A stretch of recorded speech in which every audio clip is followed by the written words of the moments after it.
So now we're ready to look at Lewis acids and Lewis bases.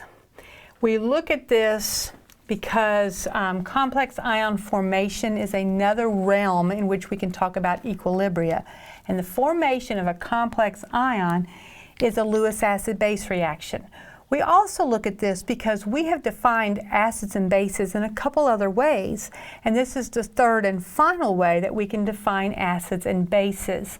We learned about the Arrhenius definition, which is defined by how it behaves when you put it in water. We learned the Bronsted-Lowry definition, which is the proton swap, the H leaving the acid and going onto the base. And then we have this third method. And with a name like Lewis acid and Lewis base, it probably makes sense that Lewis structures will come into play. So what is a Lewis acid and Lewis base? A Lewis acid is an electron pair acceptor, and a Lewis base is an electron pair donor. Now, this is how I keep it straight, and you come up with your own ways, but I know that I've got my Bronsted-Lowry definition down very well. HCl is an acid, it's a proton donor. Well, what's the opposite of a proton? Electrons. What's the opposite of donor? Acceptor. So if you do the opposite twice, you're back to where you started, right? So electron pair acceptor is the acid, where proton donor is also the acid. That's how they work together. Now, in terms of the realm of these things, Arrhenius definition is the most narrowest definition, okay? Bronsted-Lowry is a little broader. Things that are defined as Arrhenius acids would also be defined as Bronsted-Lowry acids, okay? But not the other direction. Lewis acid base is the most broad of all. So things that fit the definition of being a Bronsted-Lowry acid would also be an acid by this Lewis acid definition. It's just the most broadest, all-encompassing definition. So you can have things that don't have any H's in them be defined as acids and bases. So when you do a Lewis acid-base reaction, what you're not doing a neutralization reaction where an acid plus base gives you a salt plus water. You're not doing necessarily a proton swap, but you are in every case forming a new bond. And that bond is a very specific type of bond called a coordinate covalent bond. We're going to use Lewis structures for this reaction right here in order to see what is the Lewis acid and what is the Lewis base. Now the Lewis structure of BF3 looks like this. We have boron with 3 fluorides. Boron is an incomplete octet example of a Lewis structure. This is the way it exists. It could conceivably form a double bond, but that would give a positive oxidation number on fluoride. It would never do that. And then we have ammonia, which has a Lewis structure that looks like this. Those are my reactants. My product looks like this. B, the 3 fluorines,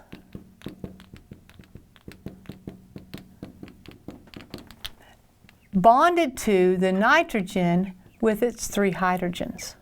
Oops, yeah, got to put another hydrogen here. So there is the Lewis structure of the product. Do you see the new bond that got formed? Okay, we've got our new bond that got formed, and it is sitting right here. That bond wasn't there before. We make new bonds when you do a Lewis acid-base, B-O-N-D. Can't say the word bond and write the word base simultaneously, apparently. Now, how did that bond form? Well, the electron pair that are sitting right here are being donated to the boron. And it's not like the boron is saying, thank you for your electrons, ammonia, now go somewhere. The nitrogen didn't say, you can have my electrons, I don't want them. He liked those electrons. It completed his octet. Life was good, but he's willing to share those electrons. So what does this make this boron trifluoride? He's an electron pair acceptor. All right, he accepted those electron pair. This is an electron pair donor. He donated his electron pair, and this is the new bond that was formed. The new bond has got a special kind of bond. It's called a coordinate covalent bond.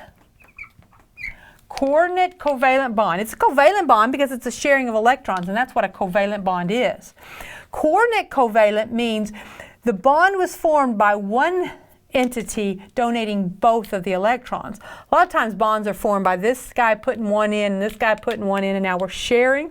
Coordinate covalent bond is always formed by one donating both to make the new bond. So there's our first example. Oh, we didn't define which one's which then. So if it's the electron pair acceptor, which one is this? That makes BF3 the Lewis acid. And if this is the electron pair donor, we see by the definition that that makes this guy the Lewis base. Now, this would be a Lewis base by our Arrhenius definition if we had a hydrogen for it to accept. There's no hydrogen for it to accept, but it is forming a new bond, and it is fitting that definition. Now let's do a couple more examples. Oh, notice a new bond is formed. We talked about that. Couple more examples. If you run across a problem that says, I want you to identify the acid and identify the base, and they give you reactants and products like this, what you have got to do is write the Lewis structure, okay? So I will write the Lewis structure. We have I minus. It has, well, I has 7 valence electrons, but I minus would have 8. So there's its Lewis structure. I2, we take the 14 electrons that come together, and there's my I2 molecule. I3, with a minus charge. All the I's are connected to each other. Okay? We have 7 plus 7 plus 7, that's 21, plus the negative charge. And we're not seeing a negative charge there because I left it off by accident. So let me put a big minus there, okay? So you can see it. I3 minus. So 7 plus 7 plus 7 is 21, plus the one more is 22 electrons. To review our rules, we go 2, 4, then go to the external and go 6, 8, 10, 12, 14, 16, 18, 20, and we're like, I gotta have 22. I'm gonna put 2 more on there. And this is the I3 with a minus charge. How did this form? Okay. Where did this form the new bond with? Okay. It's coming in here. It is donating a couple of electrons to form that new bond. These electrons, all of them are still sitting right there on that I, and we've made a new bond, a coordinate covalent bond, right here between the one I and the other I. So this is the donor, this is the acceptor. Very often, a negatively charged guy is able to be a donor. Okay, you're donating electrons, so it makes sense that the negative guy, he is not donating to this guy, or we'd have extra electrons sitting over here. Electrons are sitting in the middle guy, and so he's donating over to the I. This is the electron pair donor, so this is my base, according to the Lewis definition. This is the acceptor, so it is the acid, according to this definition. The next one, for us to identify the acid and the base, we first draw Lewis structures. So I want to draw Lewis structures of both of these guys. CS2, oops, that's not a Lewis structure. Let's try again. CS2, and I'm just going to skip to the chase here, has a Lewis structure that looks like this. Okay? SH minus, now it's negatively charged. That is a pretty good indication that it is going to be my donor. So there is its Lewis structure. The product, we'd probably have to give this one to you because it's hard to see where that H is connected if you're new at this. But what happens here is the S's are all attached to the carbon, and the hydrogen is connected to one of those. So what we have looks like this. So I'm going to get all my dots in a row. Okay. So what is happening here? How did we form that? Well, here's my H and S that are this H and S. I formed a new bond between this S, you see him? Maybe I ought to color coordinate that S so that you know where he shows up in my think. This S right here, does that make a difference for you guys? Yes, it does. And this S right here are the same S. This is my new bond. I formed a bond between here and the carbon, right? So what happened is one of these pairs of electrons got donated to the carbon. Now the carbon says, I've already got 8 electrons. I'm very happy. Thank you very much. What has to happen is a couple of these electrons have got to shift out of the way, and that is going to turn it into a single bond there instead of a double bond. But the new bond that got formed is right here between the S and the C. Okay, that's my new bond that got formed, and that's always the case in a Lewis acid base. So this donated, if it donated an electron, it's the base. This accepted, and so this is the acid.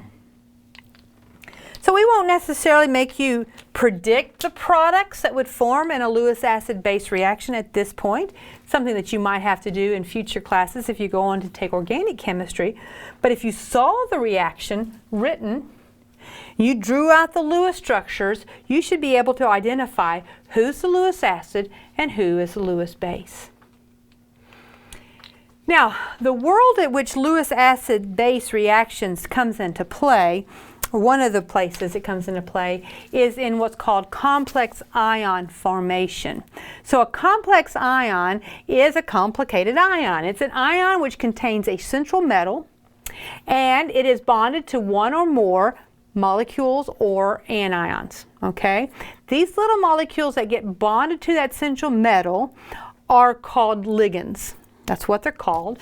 They get attached to that central metal, and then we have a whole big bundle of things together that overall have a charge. So it's called a complex ion. So here are some, oopsie, went the wrong way. Here are some examples. Cobalt hexahydrate, or I'm not going to swear to that name because I hadn't thought about it for a while. But we have 6 water molecules surrounding that cobalt. Overall, it has a 2+ charge. So the cobalt sits there with a +2 charge. All the waters are attached by way of this Lewis acid-base reaction. The water, and if we draw a Lewis structure of water, which I will do down here, it has a bunch of lone pairs on that central atom, don't they? And cobalt has a 2+ charge. The oxygen electrons will get donated, and we will end up forming a coordinate covalent bond between one of those lone pairs and the cobalt. Well, this is happening 6 times over to form that complex ion. The next example, instead of cobalt, maybe we have Cl- ions. Okay? Cl- ions have this as the Lewis structure. Now, lots of electron pairs. One of those electron pairs could be donated to the cobalt and set up a bond between cobalt with its 2+ charge, form a coordinate covalent bond with the Cl and its electron. So one of those forms the bond, and you still have all the other ones, and you could surround it by 4 of those chlorides. So that would be an example of a complex ion. So if the central atom is a metal cation, it will be the acceptor of electron pairs. The anion, or the molecule that has a lone pair on it, will be the donor. So if this is accepting, what does it make it? A Lewis acid. If he's donating, what does it make these guys? The Lewis base. So anytime you form a complex ion, you are doing a Lewis acid base reaction. Okay, so we've defined Lewis acid, we've defined Lewis base. We know how to identify them when they're in a reaction and you're seeing a Lewis acid-base reaction taking place. And we have seen that this is a common way of forming what we call complex ions with a central cation and small anions or molecules that surround it to form those complex ions.